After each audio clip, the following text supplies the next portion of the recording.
안녕하세요. 러브 SOS 365입니다. 얼마 전 상담받은 여성분이 남자친구가 저를 진짜 사랑하는지 확신이 안 서요라고 하시더라고요. 근데 그분이 들려준 남자친구 행동을 듣고 깜짝 놀랐어요. 오늘 핵심만 먼저 말씀드릴게요.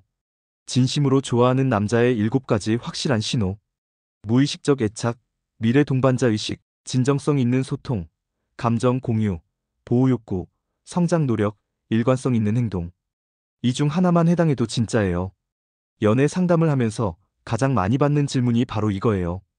이 사람이 저를 정말 좋아하는 걸까요? 특히 여성분들이 많이 고민하시는데 이해가 돼요. 요즘 연애가 너무 복잡하잖아요. 썸이니 어장이니 하는 애매한 관계들 때문에 진짜 마음을 파악하기 어려워졌어요. 그래서 오늘은 제가 수년간 쌓은 경험과 실제 사례를 바탕으로 정말 확실한 신호들만 엄선해서 알려드리려고 해요. 단순히 관심 있어 보인다 정도가 아니라, 아, 이 사람은 정말 진심이구나 확신할 수 있는 결정적인 증거들이죠. 얼마 전 상담 사례를 하나 소개해 드릴게요. 직장 동료와 몇 달째 썸을 타고 있는데 그 사람 마음을 모르겠다는 여성분이었어요. 자세히 들어보니 정말 확실한 신호들이 가득했더라고요. 그 남자분이 그분에게만 자신의 아픈 과거를 털어놓는다는 거예요. 부모님 이혼 이야기, 할머니 손에서 자란 어린 시절, 학교에서 당한 따돌림까지. 이런 얘기를 다른 누구에게도 하지 않는데 오직 그분에게만 말한다는 거죠. 이게 바로 첫 번째 확실한 신호예요. 진짜 좋아하는 사람 앞에서는 자신의 약점이나 상처를 숨기지 않아요. 오히려 더 솔직해지죠. 그 사람에게만큼은 진짜 모습을 보여주고 싶어 하거든요.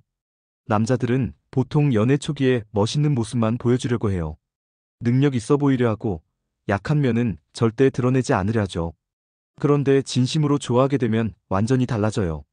본능적으로 그 사람에게는 진정한 자신을 보여주고 싶어 하는 거예요.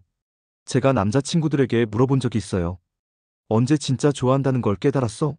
대부분 이렇게 답하더라고요. 그 사람에게 내 속마음을 다 얘기하고 싶어졌을 때요. 평소에는 절대 하지 않는 자신의 어두운 면이나 콤플렉스까지도 그 사람에게만큼은 털어놓고 싶어진다는 거예요. 여기서 중요한 건 그런 이야기를 들었을 때의 반응이에요. 진심으로 공감하고 위로해준다면 그 남자는 이 사람은 나를 있는 그대로 받아주는구나 확신하게 돼요. 반대로 그런 얘기는 왜 해? 하거나 무관심한 반응을 보이면 마음의 문을 닫아버릴 수도 있어요. 그래서 이런 순간이 관계의 중요한 분기점이 되는 거죠. 기억에 남는 상담 사례가 있어요. 한 남성분이 좋아하는 여성에게 과거 우울증 치료 경험을 털어놨는데 그분이 많이 힘들었겠어요. 지금은 괜찮으세요? 하며 진심 어린 걱정을 해줬다고 해요. 바로 그 순간 이 사람과 결혼하고 싶다는 생각이 들었다고 하더라고요. 이게 진짜 사랑의 신호예요. 단순히 외모나 조건에 끌리는 게 아니라 그 사람의 마음 자체를 좋아하게 되는 거죠. 두 번째 신호는 미래 계획에 자연스럽게 상대방을 포함시키는 거예요. 진심으로 좋아하면 무의식적으로 그 사람과의 미래를 그리게 되거든요. 다음 달에 제주도 여행 가는데 같이 갈래? 이런 단순한 제안부터 시작해서 내년에 이사 가려는데 너무 멀어지면 만나기 힘들겠네 같은 식으로 상대방과의 관계를 고려해서 인생 계획을 세우는 거예요. 더 나아가서는 장기적인 비전에도 포함시켜요. 나중에 집 살 때는 이런 동네가 좋을 것 같아 하면서 상대방의 직장이나 가족을 고려하거나 부모님 모시고 살아야 하는데 어떻게 생각해? 같은 질문을 던지기도 하죠. 제가 상담한 분 중에 이런 케이스가 있었어요. 사귄 지 몇 개월 된 남자친구가 우리가 결혼하면 우리 아이가 생기면 이런 얘기를 자주 한다는 거예요. 처음에는 너무 빠른 거 아닌가 싶었는데 나중에 보니 정말 진심으로 그런 미래를 그리고 있더라는 거죠. 남자들이 이런 얘기를 하는 이유는 간단해요. 그 사람 없는 미래를 상상할 수 없기 때문이에요. 머릿속으로 앞날을 그릴 때 자동으로 그 사람이 함께 있는 거예요. 다만 너무 성급한 미래 얘기는 부담이 될 수 있어요. 특히 관계 초기에 결혼이나 출산 같은 이야기를 계속하면 상대방이 부담스러워할 수 있죠. 그래서 이런 신호를 받았을 때는 반응이 중요해요. 함께 미래를 꿈꾸고 싶다면 자연스럽게 호응해주고 아직 그런 단계가 아니라면 솔직하게 좀 더 천천히 가면 어떨까? 하고 얘기하는 게 좋아요. 제가 본 사례 중에 좋은 예가 있어요. 한 커플에서 남자가 우리 나중에 어디서 살까? 물었을 때 여자분이 아직 잘 모르겠어. 좀 더 알아가면서 생각해보자 답했더니 남자분이 그래. 내가 너무 앞서갔네 하며 이해해줬다고 해요. 이렇게 서로 솔직하게 소통하는 게 정말 중요하죠. 세 번째 신호는 상대방의 감정에 완전히 동조하는 거예요. 그 사람이 기뻐하면 함께 기뻐하고 슬퍼하면 함께 슬퍼해요. 감정이 연결된 것처럼 말이에요. 실제 사례를 들려드릴게요. 한 여성분이 직장에서 받은 스트레스 때문에 우울해하고 있었는데 옆에 있던 남자 동료가 정말 자기 일처럼 걱정하더라는 거예요. 단순히 괜찮아? 묻는 수준이 아니라 진짜로 자신의 일처럼 안타까워하고 걱정했대요. 그분이 웃으면 덩달아 환하게 웃고 화가 나면 같이 화를 내더라는 거죠. 이런 현상을 심리학에서는 감정적 공명이라고 해요. 상대방과 정서적으로 깊이 연결됐을 때 나타나는 자연스러운 반응이에요. 단순한 동정이나 배려를 넘어서서 그 사람의 감정을 자신의 것처럼 느끼게 되는 거죠. 남자들은 원래 감정 표현이 서툰 편인데 진심으로 좋아하는 사람 앞에서는 완전히 달라져요.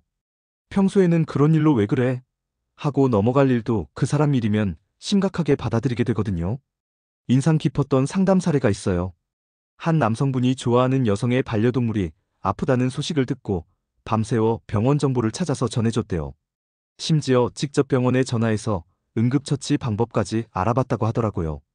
그 여성분은 처음에 내 강아지도 아닌데 왜 이렇게까지 해주지? 신기해했는데 나중에 그 남성분이 진심으로 자신을 좋아한다는 걸 알게 됐대요. 그 사람에게 중요한 것이 자신에게도 중요해졌던 거죠. 이런 감정 동조는 억지로 할 수 있는 게 아니에요. 정말로 그 사람을 좋아해야만 자연스럽게 나타나는 현상이라서 확실한 신호라고 할 수 있어요. 네 번째 신호는 보호 본능이 나타나는 거예요. 좋아하는 사람을 지키고 싶어하는 원시적인 본능이 자연스럽게 생기는 거죠. 요즘 여성들도 독립적이고 스스로를 잘 보호할 수 있지만 남자들에게는 여전히 이런 본능이 남아 있어요. 좋아하는 여자가 위험하거나 힘든 상황에 처하면 자동으로 도와주려고 하죠. 꼭 물리적인 보호만이 아니에요. 정신적, 사회적 보호도 포함돼요. 누군가가 그 여자를 무시하거나 험담할 때 앞장서서 막아주려 하고 힘든 일이 있으면 대신 해결해 주려고 하는 거예요. 기억에 남는 사례가 있어요. 회사에서 여직원이 상사에게 부당한 대우를 받고 있는 걸 본 남자 동료가 참지 못하고 직접 나서서 문제를 해결해 줬대요. 자신과는 아무 상관없는 일인데도 말이에요. 그 남자분에게 왜 그렇게까지 해줬어? 물어보니 그냥 가만히 있을 수가 없었다고 답하더라고요. 그 여성분이 힘들어하는 모습을 보니 자신이 뭔가 해야겠다는 생각이 자동으로 들었다는 거죠. 이런 보호 본능은 정말 무의식적으로 나타나요. 계산해서 하는 게 아니라 본능적으로 움직이게 되는 거라서 진심을 확인할 수 있는 확실한 신호예요. 다만 과도한 보호 욕구는 부담이 될 수 있어요. 독립적인 여성들은 내가 혼자서도 충분히 할 수 있는데 왜 자꾸 간섭하지? 생각할 수 있거든요. 그래서 이런 신호를 받을 때는 적절한 선을 지키는 게 중요해요. 고마운 마음은 표현하되 나도 스스로 할 수 있으니까 너무 걱정하지 마 하고 균형을 맞춰주는 거죠. 다섯 번째 신호는 자기 성장을 위해 노력하는 거예요. 보통 사람들은 자신을 바꾸는 걸 어려워하는데 진심으로 좋아하는 사람을 위해서는 기꺼이 변화하려고 해요. 담배를 피우던 남자가 좋아하는 여자가 담배 냄새를 싫어한다고 하니 금연을 시도한다든지 늦잠을 자던 사람이 아침 일찍 일어나서 모닝데이트를 하려고 노력하는 것 같은 식으로 말이에요. 인상 깊었던 사례가 있어요. 평생 운동과 거리가 멀었던 남자분이 좋아하는 여성이 헬스장을 다닌다고 하니 갑자기 운동에 관심을 갖기 시작했대요. 정말 열심히 해서 몇 개월 만에 완전히 다른 사람이 됐다고 하더라고요.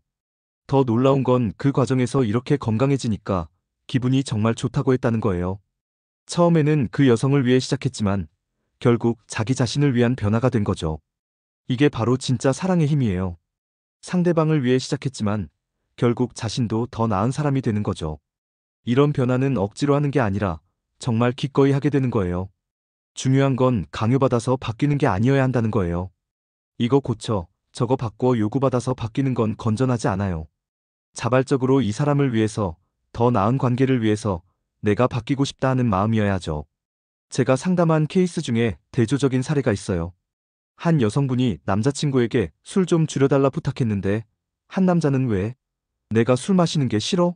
하며 화를 냈고 다른 남자는 내가 술 마시는 게 부담이었구나. 줄여볼게 하며 자연스럽게 받아들였대요. 후자가 진짜 사랑하는 사람의 반응이에요. 여섯 번째 신호는 일관성이에요. 진심으로 좋아하는 남자는 행동과 말이 일치해요. 기분에 따라 달라지지 않고 항상 일정한 마음을 보여주죠. 어떤 날은 다정하다가 어떤 날은 차갑거나 사람들 앞에서는 관심 없는 척하다가 둘이 있을 때만 적극적인 모순된 행동을 하지 않아요. 제가 상담한 분 중에 이런 케이스가 있었어요. 사귀고 있는 남자친구가 친구들 앞에서는 자신을 그냥 친구라고 소개하는데 둘이 있을 때는 연인처럼 행동한다는 거예요. 이런 행동은 진심을 의심해 볼 필요가 있어요. 진짜 좋아한다면 언제 어디서든 일관된 마음을 보여줘야 하거든요. 상황에 따라 표현 방식은 달라질 수 있지만 기본적인 마음가짐은 변하지 않아야 해요. 진심으로 좋아하는 남자는 어떤 상황에서도 그 사람을 배려하고 존중해요. 기분 좋을 때만 잘해주는 게 아니라 힘들 때도, 바쁠 때도, 스트레스 받을 때도 변함없이 그 사람을 생각하죠. 일곱 번째이자 마지막 신호는 주변 사람들에게 자랑하는 거예요. 진심으로 좋아하는 남자는 그 여자가 없는 자리에서도 자연스럽게 그 여자 얘기를 해요. 단순히 몸에만 끌리거나 일시적인 관심이라면 굳이 다른 사람들에게 얘기할 필요가 없잖아요. 진짜 좋아하면 그 사람에 대한 자랑을 참을 수 없어요. 실제 사례로 한 남성분이 회사 점심시간마다 동료들에게 여자친구 얘기를 한다고 해요. 우리 여자친구가 어제 이런 요리를 해줬는데 정말 맛있었어. 우리 여자친구가 이런 재미있는 얘기를 해줬어. 이런 식으로요. 처음에는 동료들이 또 시작이네 하며 놀렸는데 나중에는 정말 많이 좋아하는구나 하며 부러워하더라는 거예요. 특히 가족에게 소개하고 싶어 한다면 정말 확실한 신호예요. 남자가 여자를 가족에게 소개한다는 건 진지하게 생각하고 있다는 뜻이거든요. 제가 상담한 분 중에 사귄 지 몇 달 된 남자친구가 갑자기 부모님께 인사드리고 싶다고 했는데 나중에 보니 이미 부모님께 자신 얘기를 많이 해놨더라는 경우가 있었어요. 요즘 만나는 여자가 있는데 정말 좋은 사람이다. 언젠가는 꼭 소개해드리고 싶다. 이런 얘기를 계속했다는 거죠. 이런 건 진심이 아니면 할 수 없는 행동이에요. 가족에게 소개했다가 나중에 헤어지면 여러모로 곤란하니까 정말 확신이 있을 때만 하는 거죠. 지금까지 7가지 확실한 신호를 말씀드렸는데 결국 핵심은 하나예요. 진심으로 좋아하는 사람 앞에서는 자연스럽게 진짜 자신이 나온다는 거예요. 좋은 모습만 보여주려고 억지를 부리는 게 아니라 있는 그대로의 자신을 보여주게 되고 그 사람의 행복을 진심으로 바라며 함께하는 미래를 자연스럽게 그리게 되는 거죠. 이런 신호들은 억지로 만들어낼 수 없어요. 정말로 그런 마음이 있어야만 자연스럽게 나타나는 거라서 이런 신호를 보이는 남자는 진심으로 여러분을 좋아하고 있다고 확신해도 돼요. 하지만 동시에 기억해야 할 건 이런 신호들만으로 모든 걸 판단하면 안 된다는 거예요.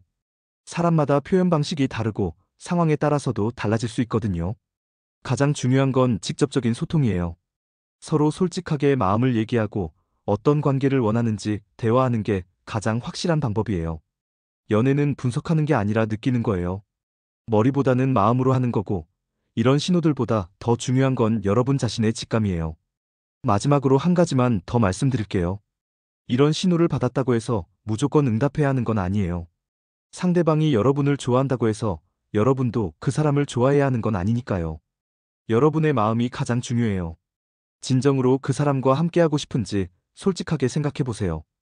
오늘 영상이 여러분의 연애에 조금이라도 도움이 되셨기를 바라고 궁금한 점이나 상담받고 싶은 내용이 있으시면 언제든지 댓글로 남겨주세요. 도움이 되셨다면 좋아요와 구독 부탁드리고 다음 영상에서 더 유익한 연애 이야기로 찾아뵙겠습니다. 모든 분들이 행복한 연애하시길 바라며 러브 SOS 365였습니다. 감사합니다.